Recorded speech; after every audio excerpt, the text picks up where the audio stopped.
रत्नाकरा धौतपदां हिमालय किरीटिनीं ब्रह्मराजर्षि रत्नाढ्यां वंदे भारत मातरम.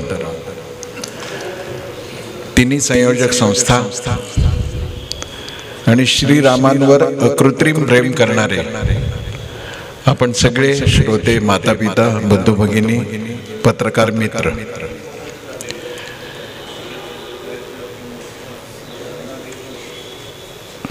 एक अनपेक्षित अचानक असा आनंददायी क्षण आपल्या आयुष्यात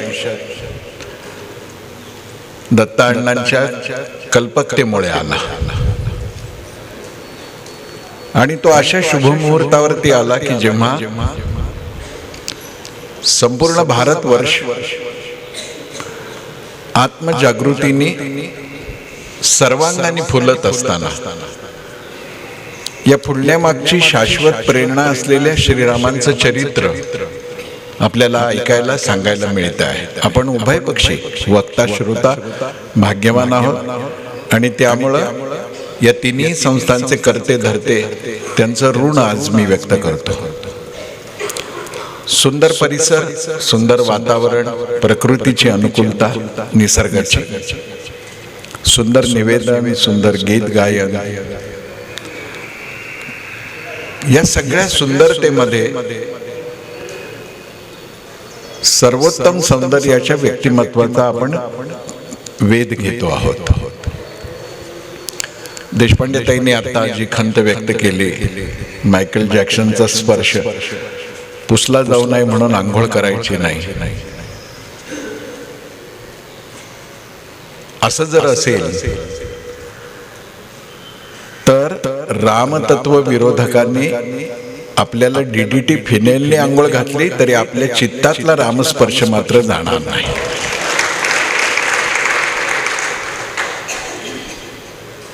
परकीय आक्रांतांनी पहिल्यांदा रामतत्व उद्ध्वस्त करायचा प्रयत्न केला. नंतर इंग्रजांनी आणखीन एक पाऊल पुढे टाकलं की भारतीय संस्कृती, भारतीय वेद, उपनिषद, पुराण ही सगळी भाकड कथा आहे असं त्यांनी त्यांच्या शिक्षण पद्धतीतून भारतीय नवशिक्षितांच्या मनामध्ये विष पेरलं. खरं तर इंग्लंड सारख्या विकसित देशामध्ये सुद्धा शिक्षणाचा स्तर जितका उच्च पातळीवरचा नव्हता तितका भारतीय गुरुकुलातला होता. आणि आपण म्हणत नाही, हे ब्रिटिशांनी केलेल्या सर्वेक्षणातून जी आकडेवारी समोर आली त्या आकडेवारीतून असं सिद्ध होतं की प्रत्येक तालुका पातळीवरती एक निवासी शाळा होती.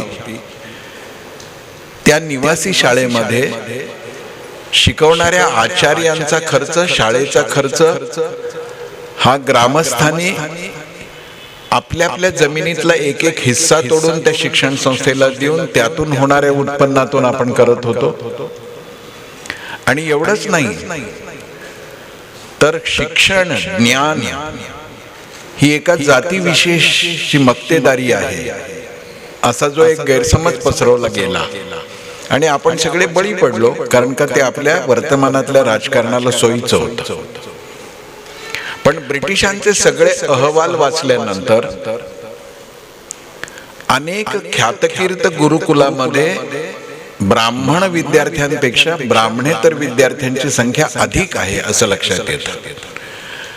आणि हे ब्राह्मणेतर म्हणजे केवळ सवर्ण नव्हे, तर त्या काळामध्ये अपसमजानी ज्यांना अस्पृश्य मानलं जात होतं त्या वर्गातलेही विद्यार्थी मोठ्या संख्येने नजरेत भरतील इतक्या संख्येने होते. पण सांगितलं असं गेलं की ज्ञान प्रक्रिया ही जाती विशेष लोकांची मक्तेदारी आहे. त्यानंतर आपण स्वतंत्र झालो. आपला इतिहास, आपली पुराण, आपलं वेद वाङ्मय खोटं ठरवणाऱ्या ब्रिटिशांनी भारतीय नेतृत्वाला वारसा दिला. राज्यकारभार करण्याचा नाही, इतिहासाचं विकृतीकरण करण्याचा. आणि 60 वर्ष या देशामध्ये अधिक काळ केंद्रस्थानी असलेल्या सरकारने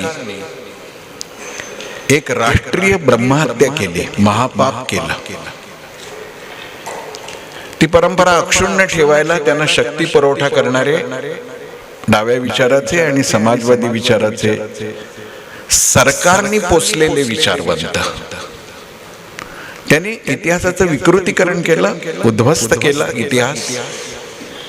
आणि ती परंपरा केवळ 60-65 वर्षामध्ये दृढमूल केली असं नाही, तर याच राष्ट्रविरोधी प्रवृत्तीच्या तत्कालीन सत्ताधाऱ्यांनी सर्वोच्च न्यायालयामध्ये शपथपत्र लिहून दिलं की राम हे काल्पनिक पात्र आहे, त्यामुळं राम सेतू उद्ध्वस्त करायला हरकत नाही. राम सेतू उद्ध्वस्त करण्यापाठीमागे ख्रिश्चन मिशनऱ्यांचं कारस्थान होतं आणि ख्रिश्चन मिशनऱ्यांची दीक्षा घेतलेले लोक सत्तेत होते, त्यामुळे त्यांनी हे कारस्थान केलं. पण तुमच्या माझ्यासारख्या सामान्य माणसाच्या हृदयाला झालेला रामस्पर्श या सगळ्या बाजार बुणग्यांना पुरून उरला आणि सर्वोच्च न्यायालयाच्या आदेशाने राम आपल्या पुन्हा आस्थास्थानी, जन्मस्थानी दृढ झाले. हा आपल्या सगळ्यांचा राष्ट्रीय विजय आहे. कोणताही देश स्वतंत्र झाला की तो त्या देशाच्या अस्मितेला मारणारा विकृत इतिहास संपून टाकतो आणि नीट इतिहास लिहितो. आणि जेव्हा असा नीट इतिहास लिहायला बसतो, विशेषतः रशियाने बदलला, अनेक युरोपीय देशांनी, छोट्या छोट्या देशांनी बदलला याचा अर्थ खरा इतिहास नव्या पिढी समोर आणला. आपल्या दुर्दैवाने आपल्याला इतकं द्रष्ट नेतृत्व मिळालं नाही, दुष्ट नेतृत्व मिळालं. पण काळाने पण करवट बदलली आणि एक चेतना जागृत झाली. मग राम, कृष्ण, शिव हे प्रस्थापित झाले परत भारतीय जनमानसात. ते होतेच, पण त्याच्यावरती अज्ञानाचं एक आवरण होतं, ते दूर झालं. ते ज्यांच्या प्रयत्नांनी झालं ते हजारो साधू संत होते, तुमच्या माझ्यासारखे भाविक भक्त होते, कीर्तनकार होते, प्रवचनकार होते, आणि त्यांनी ती ज्योत प्रज्वलित ठेवली. डॉक्टर राम मनोहर लोहियांच्या सारखा समाजवादी विचारवंत एक सिद्धांत मांडतो आणि आपल्याला थक्क करून टाकतो. आणि सगळ्या तथाकथित पुरोगामी म्हणजे अधोगामी खरं तर लोकांनी डॉक्टर राम मनोहर लोहियांचा हा सिद्धांत वाचला पाहिजे, अभ्यासला केला पाहिजे, पाठ केला पाहिजे. ते असं म्हणतात की राम, कृष्ण आणि शिव ही 3 तत्व जर भारतीय जीवनातून काढून टाकली तर भारताला राष्ट्र म्हणून अस्तित्वच राहणार नाही. कोणी हिंदुत्ववादी नाही म्हणत. एक श्रेष्ठ विचारवंत बुद्धिवादी डॉक्टर लोहिया म्हणतात. ते असं म्हणतात की श्रीरामांचा जन्म अयोध्येमध्ये झाला आणि जीवनाचं सगळं कर्तृत्व त्यांनी सुदूर दक्षिणेपर्यंत, श्रीलंकेपर्यंत केलं. अयोध्या उत्तरेला आहे आणि लंका दक्षिणेला आहे. लोहिया लिहितात की भारताच्या महावस्त्रामधल्या उभ्या धाग्यांची वीण जी आहे ती रामकथेने केलेली आहे, उत्तर आणि दक्षिण. श्रीकृष्णाचा जन्म मथुरेमध्ये झाला आणि प्रभास पट्टणला त्यांनी इहलोकीचं जीवन संपवलं. लोहिया म्हणतात की दक्षिण उत्तर ही रामकथेने गुंफलेली जशी वस्त्रामधली एक रेशीम धारा आहे, तसं पूर्व पश्चिम या महावस्त्रातले धागे कृष्ण कथेचे आहेत. आणि या सगळ्या सांस्कृतिक महावस्त्राच्या उभ्या आडव्या ताण्याबाण्यामध्ये राम आणि कृष्ण आहेत. आणि हे वस्त्र कोणत्याही अंगाने विश्विषित होऊ नये, तुटू नये, सुटू नये म्हणून या महावस्त्राला जो गोट लावला गेलेला आहे, किनार लावली गेलेली आहे, ती शिवकथेची आहे. त्यामुळे जोपर्यंत राम, कृष्ण आणि शिव यांचं स्मरण इथला माणूस करतो आहे, तोपर्यंत या संस्कृतीला जगातल्या कोणत्याही शक्तीला, दुष्ट शक्तीला धक्का देता येणार नाही. लोहियांचं पुढचं वाक्य अधिक आनंददायी आहे. ते असं म्हणतात की इतिहासाचे, पुरातत्व विषयाचे तुम्ही कितीही पुरावे द्या किंवा नका देऊ, श्रीरामांचा जन्म अयोध्येत झालाय की नाही याच्यावरती कितीही विचार करा, पण जोपर्यंत भारतीय जनमानस असं म्हणतंय की अयोध्येतच श्रीराम जन्माला आले, तिथे ते आले नसतील तर पुन्हा त्यांना तिथेच जन्म घ्यावा लागेल, इतकं भाविकतेचं महात्म्य आहे, शक्ती आहे. आणि आज पुन्हा ते जन्म घ्यायसाठी सिद्ध झाले. जन्म तर झालाय त्यांचा, पण आपल्या स्वतःच्या घरामध्ये ते आले. अशा श्रीरामांची कथा ही आपल्या मनातला भाव.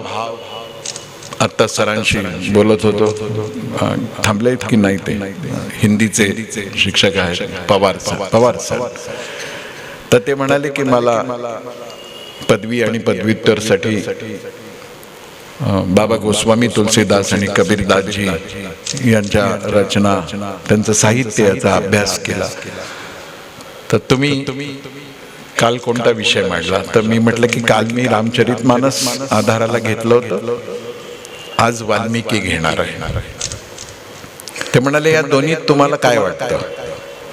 तर मी म्हटलं की वाल्मिकींनी इतिहास लिहिला आणि बाबा गोस्वामीजींनी भाव जागृती केली. दोन्ही गरज आहे, दोन्हीची आवश्यकता आहे.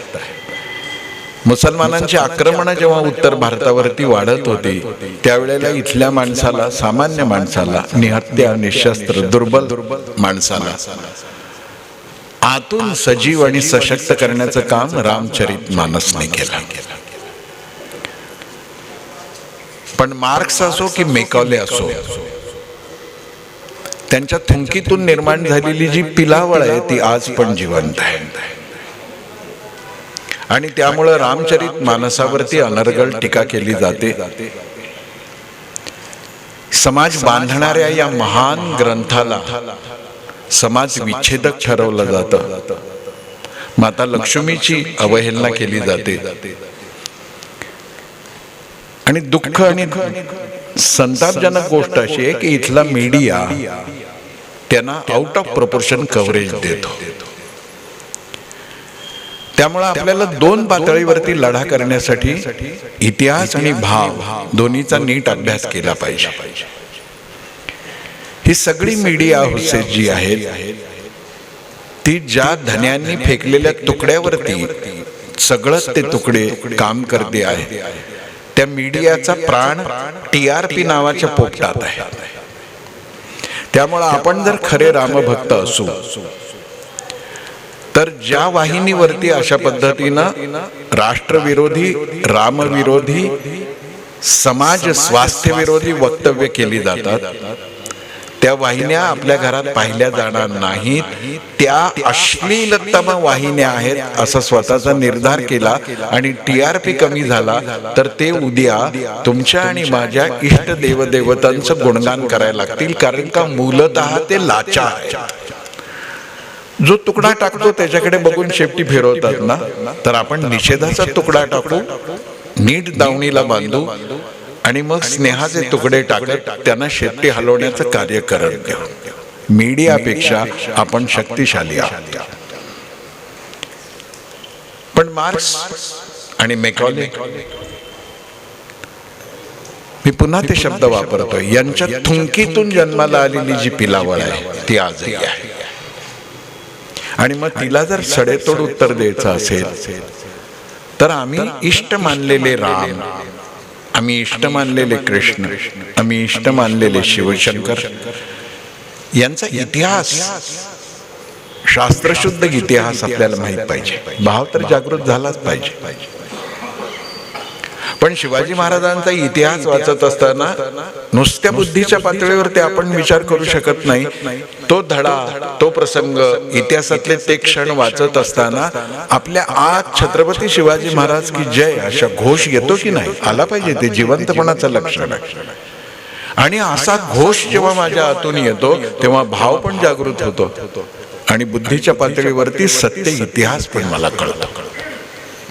म्हणून संत साहित्य भाव जागृतीसाठी आणि वाल्मिकींसारख्या एका श्रेष्ठ इतिहास लेखकाचं साहित्य, वाङ्मय, लिखाण हे बुद्धीच्या पातळीवरती जागृती आणण्यासाठी.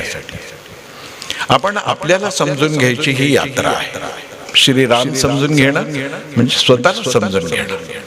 जगामधला एकमेव देश आहे आपला की ज्यांनी पहिल्यांदा देश स्वतंत्र झाल्यानंतर केंद्रस्थानी खुर्चीवर बसलेल्या कोण्या नेत्याच्या नावाने विमानतळ, संग्रहालय, रस्ते, बाजारपेठा या घोषित केल्या नाही. तर अयोध्येसारख्या एका जागतिक पर्यटन केंद्र होणाऱ्या आकर्षक सुंदर अशा नूतन आध्यात्मिक राजधानीतल्या आंतरराष्ट्रीय विमानतळाला एका साहित्यिकाचं नाव दिलं, वाल्मिकीचं नाव दिलं. पण हिंदू आणि हिंदू धर्म ही आडगळ आहे अशा मानणाऱ्याच्या कुळातले साहित्यिक जे आहे, मराठीतले असो अन्य कुठल्या, त्यांना याचा गौरव नाही वाटला. कारण का ते समाज सुधारण्यासाठी लिहित नाहीत, अक्षर सुधारण्यासाठी लिहितात, स्वतःचं अक्षर सुधारण्यासाठी. अशा पोटभरू लोकांची निंदा केली पाहिजे. त्यांना विचारवंत, प्रतिभावंत साहित्यिक म्हणून सन्मान नाही दिला पाहिजे. त्यांच्यावरती बहिष्कार घातला पाहिजे. कारण का हे सगळे पारितोषिक पोषित जे लोक आहेत त्यांनी समाजाच्या वैचारिकतेमध्ये प्रदूषण निर्माण केलं. आणि म्हणून ते सुद्धा भारतीय अस्मितेचे काही अंशी विरोधक आहेत. हव्यास असतो पदकांचा, पुरस्कारांचा, पैशाचाही असतो, पण त्यासाठी काय गहाण टाकायचं हे कळलं पाहिजे. आम्ही अस्मिता गहाण टाकली आणि ज्ञानपीठासारखे ठरवून दिले जाणारे अनेक पुरस्कार अशा अस्मिता विरोधी साहित्यिकांना दिले गेले आणि आम्ही त्यांच्या कार्यक्रमाला लाखो रुपये खर्च केले. यापुढे त्यांची उपेक्षा झाली पाहिजे. यापुढे त्यांची अवहेलना झाली पाहिजे. यापुढे त्यांना प्रत्येक पातळीवरती अपमानित केलं पाहिजे. आता सहन करणं पुष्कळ झालं. 500 वर्ष सहन केलं आपण, 500. आता नाही सहन करायचं. पण म्हणून तलवारी उपसून काय सरतनसे जुदा, ती पण काय आपली संस्कृती नाही, वैचारिक.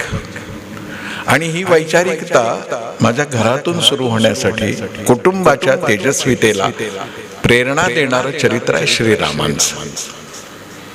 प्रसंग फार सुंदर आहे. वाल्मिकींच्याकडे एकदा देवर्षी नारद आले. वाल्मिकींना माहिती होतं की हे किती विद्वान आहेत, किती शिकलेले आहेत. मी आज वाल्मिकी रामायणातले काही संदर्भात मुद्दा मांडले, कारण का न आधार घेता सांगत राहिलो तर हल्ली भागवत कथा आणि रामकथामुळं एका बैठकीत 5 तास बोलायची सवय आणि आपल्याला तितका वेळ नसतो. वाल्मिकींच्या मनामध्ये नारद आल्यानंतर एक उत्सुकता निर्माण झाली. विद्वान आहेत नारद, नाटक सिनेमात दाखवले तसे कळ लावणारे नाहीये, तर हृदयातली कळ दाबून ठेवून समाजाला बळ देणारा तो संत आहे. पण बॉलिवूड मध्ये तर पाकिस्तानचे तुकडे चाटणाऱ्या लोकांचं वर्चस्व आहे. त्यांनी नारदाला कळीचा नारळ ठरवला. हे सगळे देशद्रोही आहेत, लक्षात घ्या. हे सगळे रामद्रोही आहेत. वाल्मिकींनी विचारलं की माझ्या मनामध्ये एक प्रश्न पडतो देवर्षी, त्याचं उत्तर द्याल का? ते म्हणाले की जरूर, तुमच्या मनातला प्रश्न मला विचारा. आणि वाल्मिकींनी प्रश्न विचारला, कोण अस्मिन् सांप्रतम लोके धर्मधन्यस्य कृतज्ञस्य सत्यवाक्यो दृढव्रता. माझ्या मनामध्ये एक प्रश्न आहे असं म्हणतात वाल्मिकी ऋषी, की सांप्रतम लोके, आज वर्तमानामध्ये या घडीला असा कोण पुरुष आहे, कोण अस्मिन् सांप्रतम लोके धर्मधन्यस्य, की जो धर्मज्ञ आहे, कृतज्ञस्य जो कृतज्ञ आहे, धर्मज्ञश्च कृतज्ञश्च सत्यवाक्यो दृढव्रता. जो सत्यवाक्य आहे म्हणजे सत्यच बोलतो आणि व्रत घेतलं ते दृढतेने पार पाडतो. एवढं जरी आपण आपल्या पुढच्या पिढीपर्यंत पोहोचवलं तरी पुष्कळ आहे. की एक तर मी धर्मज्ञ असलं पाहिजे, म्हणजे मला धर्म कळायला पाहिजे, म्हणजे पूजा विधी पाठ असली पाहिजे असं नाही. धर्माचा अर्थ आपल्याकडे घेतलाय कर्तव्य. स्वधर्म निधनम श्रेय, म्हणजे मी माझं कर्तव्य चुकलो की ते मृत्यूसारखंच आहे आणि मी दुसऱ्याचं कर्तव्य पार पाडण्यासाठी धडपड करायला लागलो तर ते आणखीन भयानक आहे. परधर्म भयावह. तर या परधर्मामध्ये म्हणजे मुस्लिम ख्रिश्चन वगैरे असं नाही. परधर्म म्हणजे दुसऱ्या कुणाचंही कर्तव्य. म्हणजे जसं मी वक्ता आहे, माझा आत्ताचा धर्म काय? बोलणं. तुम्ही श्रोते आहात, तुमचा धर्म काय? ऐकणं.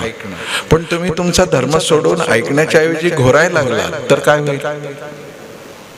तर भयानक अवस्था निर्माण.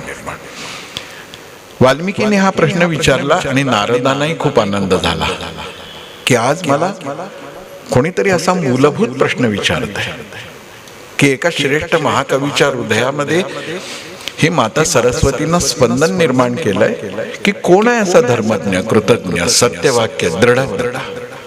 मग नारद काही बोलायला लागणार होते, तेवढ्यात वाल्मिकीने सांगितले की थांबा, मला अजून प्रश्न नाही संपला माझा. आणि पुढे त्यांनी म्हटलं की चरित्रेण च को योक्ताः. तो धर्मज्ञ असेल, सत्यज्ञ असेल, सत्यवाक्य असेल, दृढव्रत असेल, पण कॅरेक्टरलेस असेल असा नको आहे मला. चरित्रेण च को युक्तः, ज्याचं चारित्र्य अतिशय विशुद्ध आहे, चारित्र्यवान जो आहे तो. आपल्याकडे काही धर्मज्ञ असू शकतील, काही सत्यवाक्यही असतील, चारित्र्यवान असतील असं सांगता येत नाही. चारित्र्यवान धुतल्या तांदळासारखे. पुढे ते असं म्हणतात की सर्वभूतेषु को हितः, म्हणजे जो धर्मज्ञ आहे, सत्यज्ञ आहे, दृढवाक्य आहे, उत्तम जगतोय, ज्याचं चारित्र्य शुद्ध आहे, पण तो हस्तिदंती मनोऱ्यावर बसलाय असा नको आहे. ज्याच्या मनामध्ये सर्व भूतेषु को दया, संवेदना कोणाची, त्याच्या मनामध्ये हिता, दया, कोणताही शब्द वापरा, वाल्मिकीने हिता वापरलाय. सर्व भूतांचं हित व्हावं असं कोणाला वाटतं? पुढे ते म्हणतात की एवढ्यानी नाहीये, तर तो चारित्र्यवान असला पाहिजे, सर्व भूतांचं हित धारण करणारा, हित इच्छिणारा, हित व्हावं असा प्रयत्न करणारा असा असला पाहिजे. विद्वान कह समर्थस्य. कोण विद्वान आहे? डिग्री होल्डर नव्हे, विद्वान. आता मी व्याकरणात जात नाही, पण विद्वत्ता ही एक गोष्ट आहे आणि परीक्षेतलं उथळ यश ही एक गोष्ट आहे. वर्तमान परीक्षा पद्धतीतले टॉपर्स विद्वान असतीलच असं म्हणता येणार नाही. नसतील अशी खात्री नाही, पण असतीलच असं म्हणता येणार नाही. कारण का घोका आणि ओका या संस्कृतीतले ते आहे. मग तो विद्वान असला पाहिजे, विद्वान कह, पण तेवढ्याने थांबत नाही. क समर्थस्य, नाहीतर विद्वान आहे आणि कोणी डोळे वटारले तर पतलून गेली होऊन जाते. तसं समर्थ पण पाहिजे. Physically fit, mentally fit, psychologically fit. हा तिन्ही स्तरावरचा फिटनेस असणारा त्याला समर्थ म्हणतात. असा कोण? आता नारद काहीतरी बोलायला लागणार, ते म्हणाले की थांबा, माझा अजून नाही संपलेला. कश्चैक प्रियदर्शन, आणि इतकं सगळं ज्याच्याकडे आहे तो दिसायला सुद्धा सुंदर असला पाहिजे. प्रियदर्शन, ज्याच्याकडे बघितल्यानंतर वा हा कोणीतरी आपला आहे, हा सुंदर आहे. आणि हे केवळ बाह्य सौंदर्य नाही, तर इतक्या सगळ्या गुणांनी जो अंतर्बाह्य सुंदर आहे, सबाह्य अभ्यंतरी. नारदांना वाटलं की आता सांगू, तर ते म्हणाले की थांबा, अजूनही संपलेलं नाही. आत्मवान को? आत्मवान, स्वतःवरती विश्वास असणारा, आत्मभान असलेला. आत्मवान को जितक क्रोधो, ज्यांनी क्रोधावरती पूर्ण नियंत्रण केलेलं आहे. कधी कधी क्रोध नाहीये. रावणाला सुद्धा जे मारलंय ना ते क्रोधापोटी नाही मारलं. राम सनातन भारतीय संस्कृतीला उद्ध्वस्त करण्याचा प्रयत्न करणाऱ्या रावणाच्या वृत्तीविरुद्ध आहे. रावणाविरुद्ध नाहीये. एक व्यक्ती म्हणून विरुद्ध नाहीये. तो दुसऱ्या देशाचा राजा आहे म्हणून, सम्राट आहे म्हणून, सामर्थ्यवान आहे म्हणून रावणाच्या विरुद्ध नाही. राम असं म्हणतात की हा संस्कृती विरुद्ध आहे, हा धर्म विरुद्ध आहे. ब्राह्मण आहे रावण, विद्वान आहे, सामर्थ्यवान आहे, चारित्र्यवान नाही. त्याचा निषेध आहे, त्याला मारलं पाहिजे. म्हणून क्रोध न येता ही मारता येतं. वर्तमानातलं एक हत्यार काय, तर जे संस्कृती विरुद्ध आहे त्याची उपेक्षा करायला सुरुवात करा. तीच तलवार आहे. आणि बघा तुमच्याकडे बक्षिसाच्या स्कीम्स घेऊन येतात की नाही. सुरू करा, सुरू करा. तुम्हाला घड्याळ मिळेल, तुम्हाला फलाणं मिळेल, तुम्हाला कुकर मिळेल, मिक्सर मिळेल. असला मीडिया बक्षिसाच्या लालचेवरती जगतो, त्यातल्या प्रकटीकरणाच्या तेजस्वितेवर नाही जगत. मग त्याची रद्दी होते. क्रोध अक्रोध भगवंताने गीतेत सांगितल्याप्रमाणे. आणि जो आत्मवान आहे, आत्मवान को जितक क्रोध हो, द्युतिवान को नासूयक ना असुक. असूया नसलेला कोण आहे असा की जो द्युतिमान आहे, तेजस्वी आहे, नाही तर विद्वान आहे आणि रडक्या चेहऱ्याचा आहे. काय उपयोग नाही. तेज दिसलं पाहिजे बुद्धिमत्तेचं, शारीरिक सामर्थ्याचं, परंपरेचं, इतिहासाचं तेज दिसलं पाहिजे. आणि दुसरी गोष्ट असं आहे की कोणाविषयी असूया वाटता कामा नये. कोणाही जीवाचा न घडो मत्सर, वर्म सर्वेश्वर प्राप्तीचे तुकोबा बोलतात तसं. कोणाविषयी असूया नाही. आणि इतके सगळे गुण असल्यावरही आणखीन एक विशेष गुण त्याच्यामध्ये आहे. असा कोण आहे सांप्रतम लोके, वर्तमानामध्ये. तो गुण कुठला, कस्य बिभ्यती देवाश्च. काल आज सकाळी मला केंद्रामध्ये एका तरुण कार्यकर्त्याने प्रश्न विचारला, देवता आणि ईश्वर मध्ये फरक काय. तो कॉलेजमध्ये जाणारा असल्यामुळे मी त्याला असं म्हटलं की ईश्वर बॉस आहे आणि डायटीज देवता जे आहेत ते अपॉइंटेड ऑफिसर्स आहेत. त्यामुळे तो सर्वश्रेष्ठ आहे. तर बॉसलाच पकडावं, चपराशाला, ऑफिसरला, क्लार्कला, हेड क्लार्कला कशाला पकडायचं. बॉसला पकडावं. तो निर्गुण निराकार आहे, बाकी सगळे साकार आहेत, सगुण आहेत. आणि मग ते तिकडे मी हे केलं मला हे मिळेल ना असा व्यवसाय करतात देवता. परमात्मा तसं नाही करत. वाल्मिकी म्हणतायत की असा कोण आहे की ज्याचा धाक देवांनाही वाटतो, देवतांनाही वाटतो. कधी जात रोषस्य संयोगे, क्रोधाने याचा त्वेषाने इथे घ्यायचा की रणांगणामध्ये उभं राहिल्यानंतर त्याचं रणकर्कश रूप. काल मी बोललो की ठुमक चलत रामचंद्र बाजत पैंजनिया, इसे इनफ ना. धमक चलत रामचंद्र कापत लंकिनिया, असं आता नवीन म्हटलं पाहिजे आपण. की आता रामाचं नाव घेतल्यानंतर लंकिनी आहेत ना, म्हणजे राक्षसी वृत्ती, सगळे कंपित होतात. आम्हाला बोलवलं नाही, आम्हाला उशिरा बोलवलं.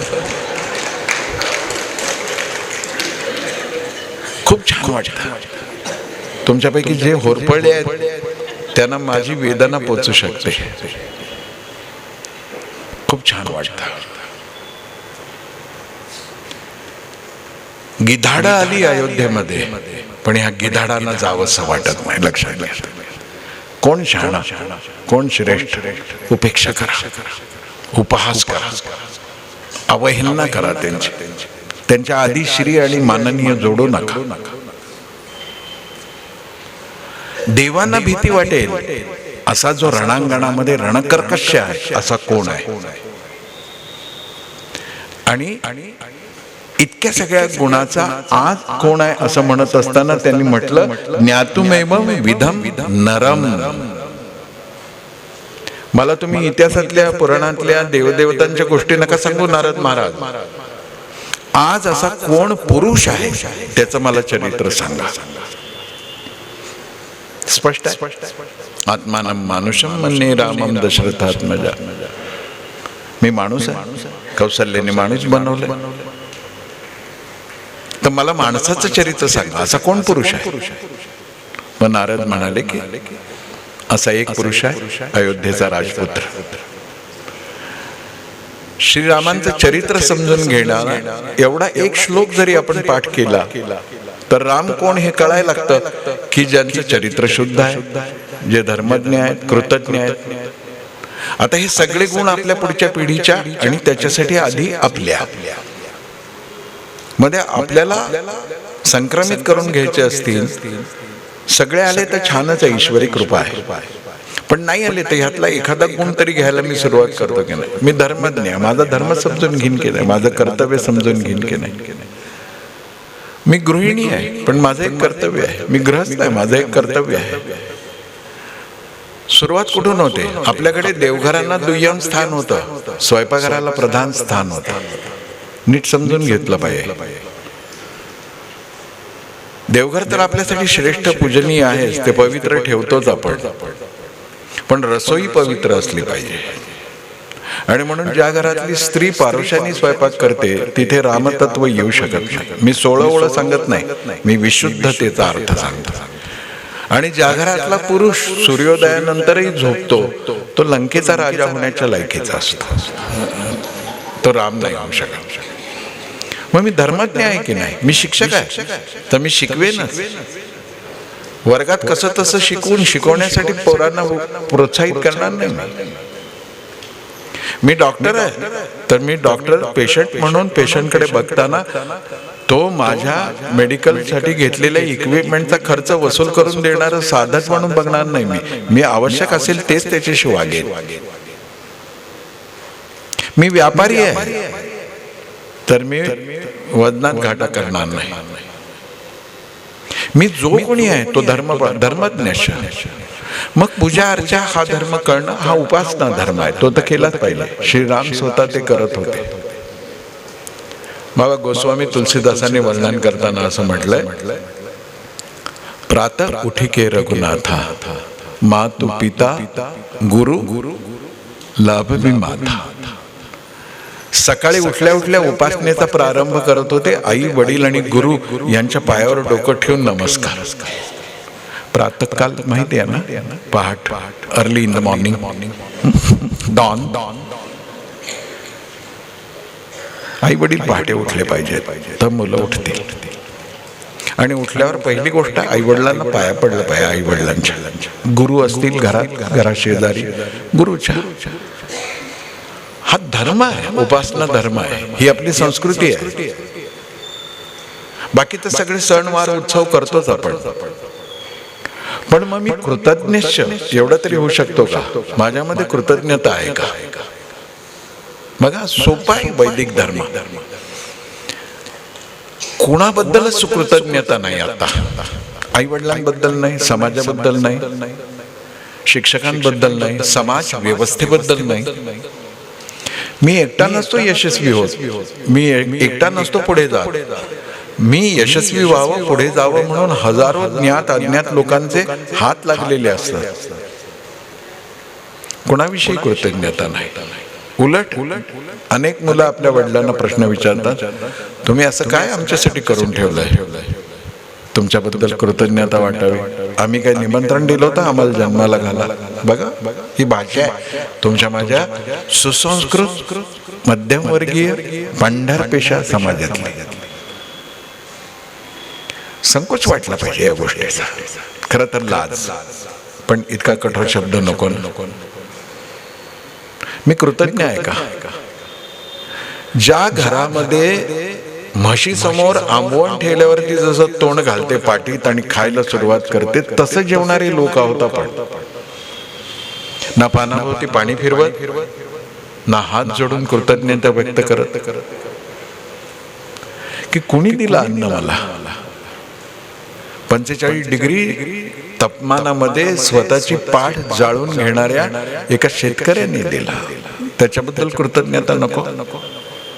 यात मिसळ भेसळ न करता माझ्या घरापर्यंत पोहोचवलं, त्या व्यापाऱ्याबद्दल कृतज्ञता नको, त्या तोलार हमालांबद्दल कृतज्ञता नको, ज्यांच्या परिश्रमाने हे मला मिळालं त्या माझ्या आई वडिलांच्या कष्टाविषयी कृतज्ञता नको, जिने ही बनवली रसोई तिच्याविषयी नको, आणि हे सगळं ज्याच्या कृपेने मिळालं त्या परमेश्वराविषयी नको. एक क्षणभर डोळे मिटून स्वतःला प्रश्न विचारा, आपल्या घरात जेवायच्या आधी अन्नाकडे हात जोडून आपण नमस्कार करतो का? म्हणू नका काहीच, म्हटलं की व्हेंट होते भावना, पंक्चर होते. Thank you God for food we eat. Thank you God for birds so sweet. Thank you God for birds so swing. Thank you God for everything. संपला. देव देवाकडे गेला, मी माझ्याकडे आहे. नो, मी हात जोडून खाईन तर तो प्रसाद होतो, आणि प्रसादाचा माज करायचा नसतो. मग पानात टाकणार नाहीत पोरा. आणि काळजी करू नका, रुसणारी प्रियसी जशी प्रियकराला आवडते, वाईस वर्सा, लगेच नाकावर राग असलेला प्रियकर जसा प्रियसीला आवडतो, लग्नानंतर बदलतात कन्सेप्ट, ते सोडून देऊ आपण. तसं रागवणारे आईबाप मुलांना आवडतात, कारण का मुलाच्या अंतर्मनामध्ये हा विश्वास असतो की जो प्रेम करतात ना त्यांना रागवायचा अधिकार आहे. त्यामुळे पाण्यात टाकलं ना तर कानफटावा एक दिवशी, काही घर सोडून जात नाही, आणि गेले ना संध्याकाळपर्यंत खायला नाही मिळालं तर परत येतात की नाही. बघ, आपलीच पोर आहेत, ह्याच्यापेक्षा जास्त शौर्य काय करणार. धर्म आहे माझा, कृतज्ञता आहे. कसा होता संस्कार? जाताना टेबलला पाय लागला ना तर आजही आपण असं नमस्कार करतो. निर्जीव आहे टेबल पण करतो. कण कण में भगवान है, हे राम शिकवण. मग ते म्हणतात की तुला अशा पुरुषाचं वर्तमानात असणाऱ्याचं चरित्र आणि वाल्मिकींचा इतिहास आहे अतिशय प्रिसाईज. म्हणजे शत्रुघ्नाचं एकूण रामायणातलं स्थान जर तेवढंच आहे तर तेवढे श्लोक वाल्मिकीने लिहिले, अधिक लिहिले नाही. खरं तर वाल्मिकींना रामकथा लिहायचीच नव्हती, सीता कथा लिहायची होती. माझ्या आई बहिणी लेकी सुना नीट ऐकून घेते. वाल्मिकी असं म्हणतात की राम आले सीतेच्या जीवनात म्हणून मी रामाविषयी लिहिलं. मला लिहायचंय सीता या चरितम महत्व, सीतेचं चरित्र मोठं आहे. रामाला जन्म घ्यायसाठी कौशल्यासारखी कूस तरी सापडली, जानकीला जन्म घालू शकणारी योनी आणि कूस उपलब्ध झाले नाही, म्हणून धरणीतून ती आली. लक्षात, फार श्रेष्ठ आहे जानकी. आणि याचा तुम्हा सगळ्यांना, विशेषतः स्त्रियांना गौरव वाटला पाहिजे. नारी तू नारायणी, नारी तू नारायण.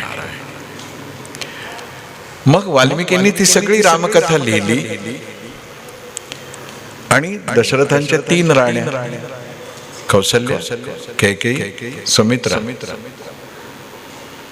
आता 3च का, 4 का नाही,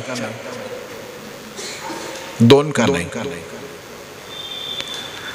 याच्या जेवढं खोलात जाऊ ना तेवढं आपल्याला गंमत कळायला लागते. या 3 राण्या 3 गुणाचं प्रतिनिधित्व करतात, सत्व, रज, तम. सत्वाचं प्रतिनिधित्व करते माता कौशल्या, रजचं प्रतिनिधित्व करते माता सुमित्रा, आणि तमाचं प्रतिनिधित्व करते कैकेयी. आणि या 3 राण्यात सर्वात सुंदर कोण आहे? कैकेयी. तमोगुण नेहमी सुंदर असतो, लक्षात घ्या, कारण का तो सगळ्यांना खेचून घेणारा असतो. आता या तिघींच्या पोटी जन्माला आलेले 4 आहेत. वाल्मिकींच्या हिशोबाने थोडा फरक आहे, पण आता गोस्वामींचा निघालाय उल्लेख. कौशल्याच्या पोटी, सत्वगुणाच्या पोटी राम जन्माला आले, ते धर्माचं प्रतीक आहे. धर्म सात्विकतेशिवाय येत नाही. बघा, राम कौशल्याच्या पोटी येण्यामागे धर्म आणि सात्विकतेची सांगड आहे. सुमित्रा रजोगुणी आहे म्हणून तिच्या पोटी लक्ष्मण आणि शत्रुघ्न जन्माला आले. ते अर्थ आणि कामाचं प्रतीक आहे. आणि तमोगुणाचा कैकेयी सुंदर आहे, तिथे भरत जन्माला आले. ते सत्व रज तम या 3 पोटी जन्माला आले. धर्म, अर्थ, काम आणि भरत मोक्ष 4 भाऊ आहेत. आणि म्हणून मोक्ष इच्छिणारा भरत रामाच्या पादुका आहेत. पण लक्ष्मण मात्र रामाच्या बरोबर आहेत, सावली आहेत. बहिष्यात प्राण म्हटलंय इतिहास. त्याचं कारण लक्ष्मण हे कामनेचं, काम म्हणजे सेक्स नव्हे, कामनेचं प्रतीक आहे. कामना, इच्छा, आकांक्षा, स्वप्न ती नेहमी धर्माबरोबर राहिली ना तर नियंत्रित राहतात. म्हणून लक्ष्मण रामाबरोबर राहतात. शत्रुघ्न अयोध्येमध्ये राहिले कारण का ते अर्थप्रधान आहेत. त्यामुळे 14 वर्ष अयोध्येचं राज्य सांभाळताना त्यांनी सैन्यबल वाढवलं, अयोध्येचा राजकोष वाढवला, अयोध्या संपन्न केली. या 4 जणांमध्ये हे 4 पुरुषार्थ आहेत. धर्म, अर्थ, काम, मोक्ष 3 गुणाच्या पोटी ते जन्माला आले. त्यातल्या श्रीरामाचं वर्णन करताना वाल्मिकी म्हणतात की जेव्हा राम लहानाचे मोठे झाले, जनकपुरीला गेले. काल एकाने विचारलं, सांगून टाका ना लव्ह स्टोरी काय आहे. विश्वामित्रांबरोबर ज्या बागेत ते राहिले होते, त्या बागेत सकाळी विश्वामित्रांच्या पूजा अर्चा चालायच्या, तर ते पूजेसाठी लागणारी फुलं पानं वेचायला राम लक्ष्मण बागेत गेले होते. आणि त्याच वेळी त्या उपवनामध्ये असलेल्या गौरी मातेच्या पूजेसाठी मैथिली ती आपल्या मैत्रिणींबरोबर आली होती. आणि सगळ्या मैत्रिणी गौरीची पूजा करत असताना एक मैत्रीण असं म्हणाली की काय म्हाताऱ्यांसारखी पूजा करता, मी आपले फिरून येते बागेत. आणि ती बागेत गेली फिरायला. आणि फिरता फिरता जिथे राम आणि लक्ष्मण दोघं फुलं वेचत होते, नीट लक्षात घ्या, बाबा गोस्वामी तुलसीदास म्हणतायत फूल चुनने के लिए गए, तोडायला नाही. आणि जुळे सोलापुरातले डिवायडरवरच्या महापालिकेने लावलेल्या झाडाची फुलं तोडणारे जे ज्येष्ठ नागरिक आहेत ना, त्यांना नमस्कार.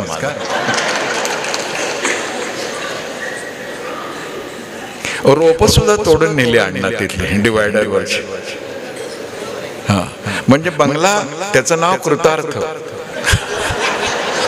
आणि रोप चोरून कुठनं आणलं, डिवायडरवरचं.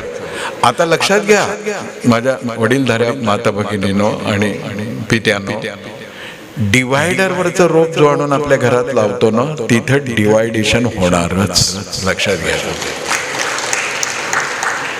10 रुपयाला मिळतो रोप. नोकरीपेक्षा अधिक काळ पेन्शन घेणारे लोक ते वाचवण्यासाठी तिथली पोत.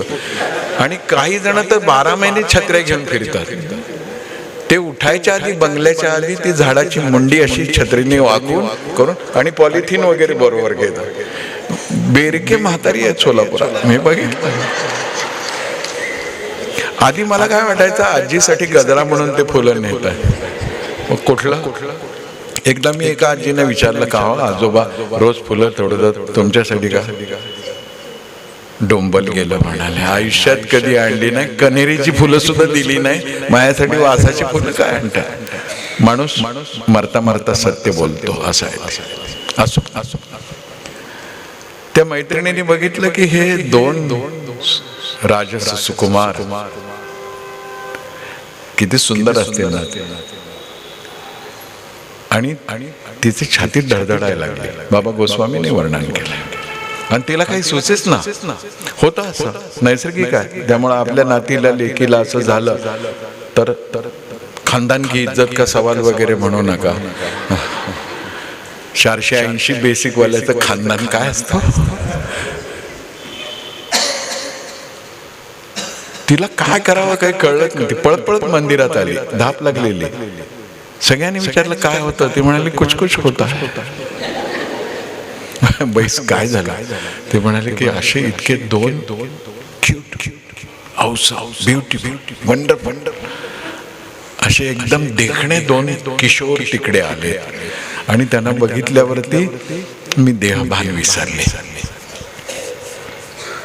कोण आहे, कसे दिसतात ते तरी सांग. ती म्हणाली की तीच तर कमजोरी आहे. डोळ्यांना त्याचं रूप दिसलं पण डोळ्यांना बोलता येत नाही. जिभेला बोलता येतं पण त्यांचं रूप दिसत नाही. गिरा नयन नयन बिनु बाणी, माझे डोळे बिनवाणीचे आहेत आणि जीभ मात्र डोळ्याशिवायचे आहे. तुम्हीच चला. मग सीतामाई हळूच गेली आणि कुठे आहेत म्हणताना एक झाडाची फांदी अशी बाजूला केली आणि समोर राम दिसले. रामाने तिकडे पाहिलं, तिने तिकडे पाहिलं. दोघं एकमेकाकडे पाहतच राहिले.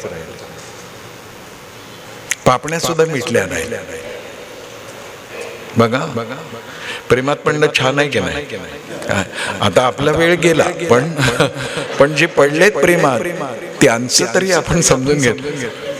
आता बाबा गोस्वामी तुलसीदास म्हणतात की अरे ह्याला तर आपल्याला मर्यादा पुरुषोत्तम म्हणून रंगवायचं आहे आणि ती तर सती आहे, चारित्र्यवान आहे.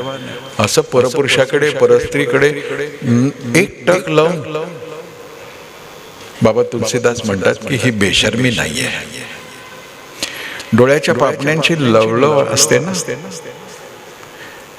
पापणी वरून खालून वर गेली की त्या कालावधीला निमिष असं म्हणतात. निमिष हे का म्हटलं जातं तर जनकाचे जे पूर्वज आहेत राजा निमी, त्यांना भगवंताने माणसांच्या डोळ्याच्या पापण्यात राहायची जागा दिली. आणि जेव्हा त्या जनकाच्या पूर्वजाला कळालं की माझा होणारा जावाई आणि माझी लेक पहिल्यांदा भेटत असताना आपण चोमडेपणाने इथे थांबणं बरं नाही, ते त्यांनी जागा सोडली आणि ते जागा सोडल्यामुळं ते ऍक्टिव्हिटी थांबली. किती गोड वर्णन. असो चौघांचं लग्न झालं. चौघं अयोध्येमध्ये परत आले आणि त्या सगळ्यांना आणि चौघींच्या पायाने म्हणजे जानकी, उर्मिला, मांडवी, श्रुतकीर्ती या चौघांच्या पायाने लक्ष्मी आणि वैभव अयोध्येमध्ये आला. आणि मग लोकांना या चौघींचं तर कौतुक होतच, पण हे सगळं ज्याच्या पराक्रमाने घडलं त्या रामाचं विशेष कौतुक होतं. आणि आता इथून पुढचा जो चॅप्टर आहे तो रामाची उपासना करणाऱ्या तुमच्या माझ्यासाठी एक गुरुमंत्र आहे. ते सांगतात की रामाची उपासना करायची आहे ना, मग रामासारखं हो. मग रामाचं चरित्र काय आहे, श्रीराम चरित्र काय आहे. आणि म्हणून एका अर्थाने संपूर्ण श्रीरामाच्या व्यक्तिमत्वाचा परिचय अयोध्येतले नागरिक कौसल्येकडे श्रीरामाचं कौतुक करत असताना वाल्मिकींनी टिपले. कौतुक केलं आणि म्हणाले की कौसल्या, तुझ्यासारखी भाग्यवान कोणी नाही. का तर इतकं सुंदर मर्यादाशील चारित्र्यवान पराक्रमी मुलगा तुझ्या पोटी जन्माला आला आणि आम्ही त्याचं वर्णन काय करावं, त्याला कोणत्या शब्दात त्याचं कौतुक करावं. भूमौ अनुपमश्चैव, पृथ्वीवरती त्याला देता येईल अशी कुठली उपमा नाही आहे. आणि हे करंट म्हणतात काल्पनिक पात्र आहे. पृथ्वीवर रामासारखं कोण, रामच एकमेवाद्वितीय. भूमौ अनुपमश्चैव. आता माझ्या हातात ते नाही तसं होणं, पण असं जर कोणी असेल तर त्याचा जयकार करताना मला संकोच नाही वाटला पाहिजे.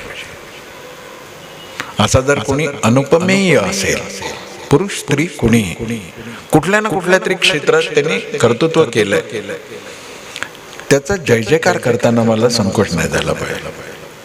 याची उपकथा अशी की मी त्याचाच जय जयकार करेन जो ह्या गुणवत्तेचा आहे. ज्यांनी 500 रुपये आणि दिवस असं ठरवलंय त्याच्या मागे मी जय जय म्हणत फिरणार नाही.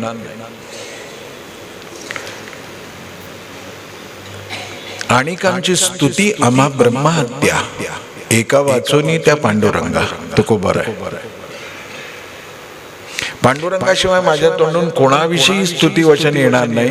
ही जी अनन्यता तुकोबांची आहे तशी आपल्यामध्ये असली पाहिजे की ज्यांना मी एक ठप्पा मारून किंवा बटन दाबून 5 वर्ष सेवेसाठी नेमतो त्यांचा मी जय जयकार करणार नाही. कितीही यशस्वी राजकारणी असो मी जय जयकार करणार नाही. आणि जे काहीच कर्तृत्व करत नाहीये त्यांचा तर मुळीच जय जयकार करणार नाही. हे म्हणता आलं पाहिजे. जो घाबरत नाही ना तो राम भक्त, जो घाबरतो तो राम भक्त कसा काय असू शकतो. भूमौ अनुपमश्चैव, ज्याला भूमीवरती कुठलीही उपमा देत, चंद्रासारखं म्हणावं की सूर्यासारखं म्हणावं की आमक्यासारखं म्हणावं, कमल लोचन म्हणावं, राजीव लोचन म्हणावं, नीलांबर घनश्याम म्हणावं, ते म्हणतात की हे सगळे शब्द आहे ना तोकडे आहेत, ह्याच्या पलीकडे तो आहे. कौशल्याला आनंद होतो. आणि आईच्या जीवनातलं नोबेल प्राइज हे आहे की त्रयस्थानी आपल्या मुलाच्या मुलीच्या अनुपस्थितीत त्याचं कौतुक करावं. याच्यात आई जितकी समाधानी पावते ना, तिच्या लक्षात येतं की मी सोसलेल्या कळा वांझोट्या नव्हत्या, एक निर्माण झालंय काहीतरी. तर आईला ते सुख दिलं पाहिजे आपण, वडिलांना ते सुख दिलं पाहिजे की आपल्या अपरोक्ष लोक ज्यांचा काही स्वार्थ नाही असे ते स्तुती करतील. दुसरा एक जण म्हणतो की आई कौशल्ये राम कसे आहेत सांगू. ती म्हणते सांग. आता आईला तर कौतुक वाटणारच. म्हणून वरिष्ठांच्या बायका जेव्हा त्यांची मुलं कडेवर घेऊन येतात ना, तेव्हा वरिष्ठाचं आणि त्यांचं कौतुक करू नये. मुलगा किती गोड आहे असं म्हणावं, मुलगी किती गोड आहे असं म्हणावं.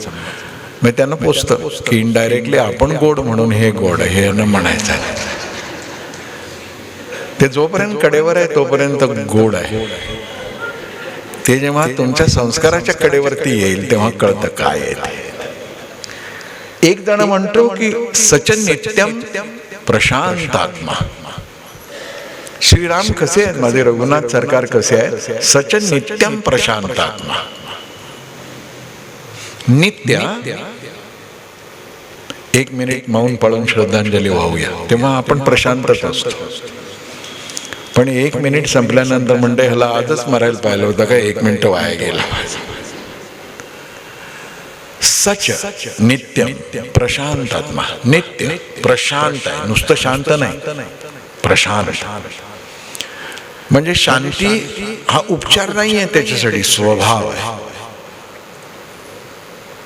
चित्रकूटावरती आई जानकी आणि राम बसले होते. हे पण सांगा तुमच्या मुलाला, तरुण मुलाला.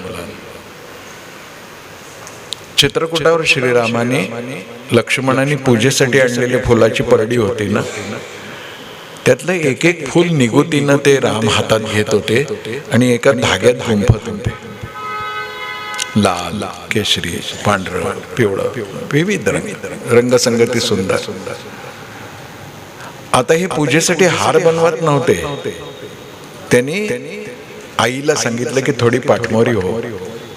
जानकीला सांगितलं आणि तिच्या केसामध्ये ते माळलं, तिच्या गळ्यामध्ये फुलं घातली, हातात वाकी बाजूबंद जसे असतात फुलांनी शृंगार केला श्रीरामाने.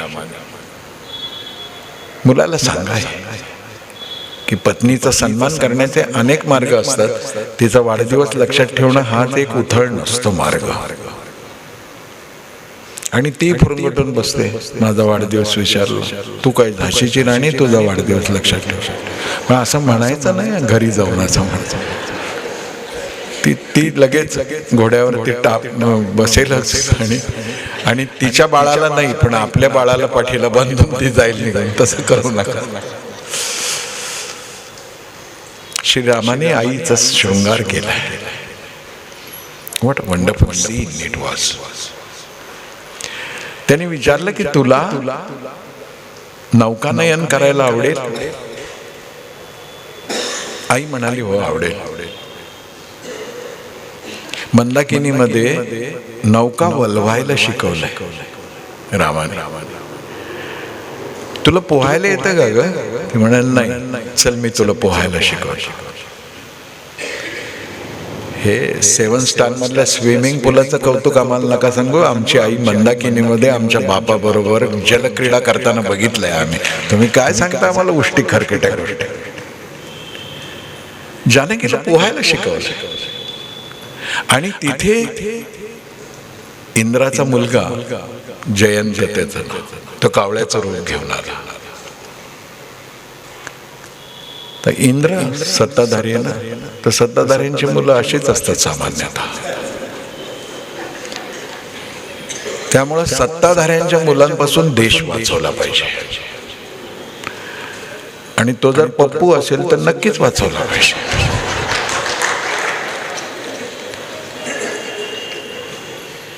काही झाकून ठेवू नका, काही लपवू नका. सगळ्यांच्या मनातला जो राग आहे ना तो येऊ द्या बाहेर. 13 महिने तर राहिले. मजा करा. त्याने सीतेला टच करून चोच मारली. सीतेच्या पायातून अंगठ्यातून रक्त आलं. पण शृंगार आहे, श्रीरामांकडे बघते आहे, तल्लीन आहे. तिला कळत नाही कावळ्यांनी चोच मारली. रहस्य काय आहे? आपल्या इष्टाशी आपलं तादात्म्य इतकं असलं पाहिजे की असले डोम कावळे चोचा मारतील तर लक्ष नाही दिलं पाहिजे. माझे राग आहे. शबरी किती वर्ष वाट पाहावी हो? 10 वर्षाची होती मातंग ऋषींच्याकडे आली तेव्हा. 80 वर्षाची होईपर्यंत वाट पाहिली. गुरुवचनावरचा विश्वास किती की राम येतील. 80 वर्ष वाट बघितली. आपल्याला इतकी वाट बघता येईल का? पण प्रतीक्षा ही उपासना आहे हे तिला कळालं होतं. म्हणून तिची उष्टी बोरं खाल्ली. आणि भारतीय नैवेद्य पद्धतीमध्ये उष्टी बोरं हा नैवेद्य झाला, प्रसाद झाला. आणि आज चमत्कार घडणार आहे. दत्तांना आज हुरड्याचा प्रसाद देणार आहेत आपल्याला. आणलाय ना? नाहीतर मी हादग्याची खिरापत फोडायचं आणि गल्लीतल्या पोरी चिडायच्या असं नाही ना. हादगा माहिती आहे ना तुम्हाला? अरे वा. कोणाला मध्ये उभं करून नाचतं मग रोज? नाही रोज नाचत नाही. मध्ये हत्ती असतो ना.